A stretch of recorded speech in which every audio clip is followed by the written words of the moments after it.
Hi అండి, అందరికీ నమస్కారం. రేపే శక్తివంతమైన మాఘ పౌర్ణమి.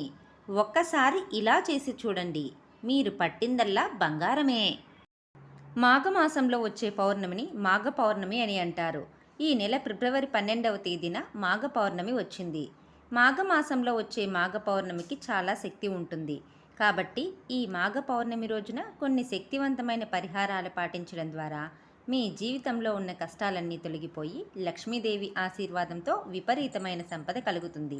మాఘ పౌర్ణమి రోజున ఎలాంటి విధి విధానాలు పాటించాలి, లక్ష్మీదేవి అనుగ్రహాన్ని ఎలా పొందాలి, ఇలాంటి ఎన్నో విషయాల గురించి ఇప్పుడు ఈ వీడియోలో తెలుసుకుందాం. ముందుగా ఈ వీడియోకి ఒక లైక్ కొట్టి మన ఛానల్ని సబ్స్క్రైబ్ చేసుకోండి ఫ్రెండ్స్. ఈ శక్తివంతమైన మాఘ పౌర్ణమి రోజున లక్ష్మీదేవి భూమిపైన సంచరిస్తూ ఉంటుందట. అయితే ఈ పవిత్రమైన పౌర్ణమి రోజున ప్రతి ఒక్కరి గుమ్మం ముందుకు లక్ష్మీదేవి వస్తుందట.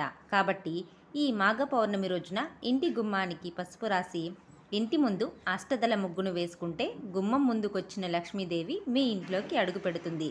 అష్టైశ్వర్యాలను మీ ఇంటికి తీసుకొస్తుంది. సుగంధ పరిమళాలతో కూడిన బిర్యానీ ఆకులు ధనాన్ని ఆకర్షిస్తాయి. కాబట్టి ఈ మాఘ పౌర్ణమి రోజున మీ పూజ గదిలో ఉన్న లక్ష్మీదేవి పటం ముందు ఒక బిర్యానీ ఆకును ఉంచి లక్ష్మీదేవికి నమస్కారం చేసుకోండి. తర్వాత ఈ ఆకును మీ పర్సులో పెట్టుకోండి. మీ బీరువాలో లక్ష్మీదేవి స్థిర నివాసం ఉంటుంది. మీ ఇల్లంతా సంపదతో నిండిపోతుంది. ఈ మాఘ పౌర్ణమి రోజున నువ్వులను దానం చేస్తే చాలా మంచిది. మీ జీవితంలో ఎన్ని సమస్యలున్నా సరే అవన్నీ వెంటనే పరిష్కారం అవ్వాలంటే పౌర్ణమి రోజున నువ్వులను దానం చేయండి. మరీ ముఖ్యంగా ఈ మాఘ పౌర్ణమి నాడు ఖచ్చితంగా నువ్వులు తినాలి. మాకు పౌర్ణమి రోజున నువ్వులు తింటే తెలియక చేసిన పాపాలన్నీ తొలగిపోయి జన్మ జన్మల అదృష్టం కలిసొస్తుంది. తులసి మొక్కలో లక్ష్మీదేవి కొలువై ఉంటుంది.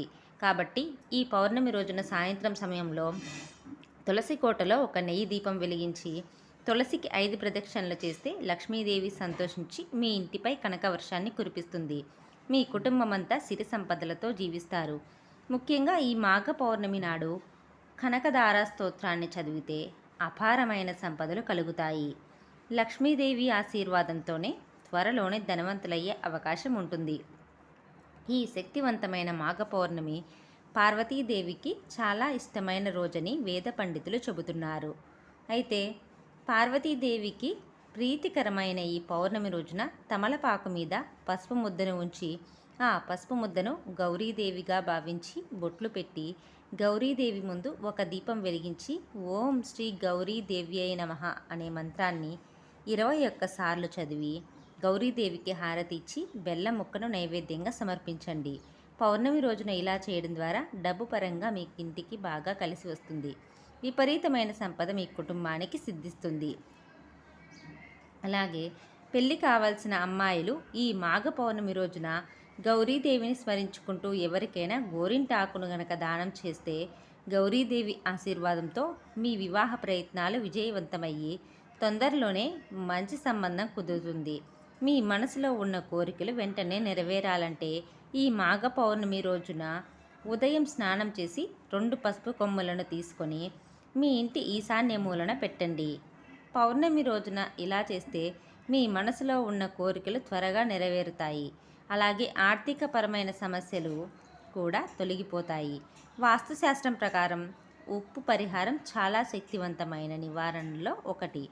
రాళ్ల ఉప్పుకు దైవశక్తి ఉంటుంది. అయితే ఈ మాఘ పౌర్ణమి రోజున కొంచెం రాళ్ల ఉప్పును తీసుకొని దాన్ని ఒక పేపర్లో మడత పెట్టి మీ పర్సులో పెట్టుకోండి. మీకు ఆర్థిక సమస్యలు లేకుండా మీ పర్సులో పుష్కలంగా డబ్బు ఉంటుంది. అనవసరపు ఖర్చులు తగ్గుతాయి. కార్తీక మాసంలో వెలిగించే దీపానికి ఎంత ప్రాధాన్యత ఉంటుందో అలాగే ఈ పవిత్రమైన మాఘమాసంలో పుణ్య నదుల్లో స్నానం చేస్తే అంతే విశిష్టత ఉంటుంది. కాబట్టి ఈ శక్తివంతమైన మాఘ పౌర్ణమి రోజున పుణ్య నదుల్లో స్నానం చేస్తే జన్మ జన్మల అదృష్టం వరిస్తుంది. నదుల్లో స్నానం చేయడం కుదరని వారు ఇంట్లో స్నానం చేసేటప్పుడు నీటిలో కొంచెం పసుపు వేసుకొని స్నానం చేయండి.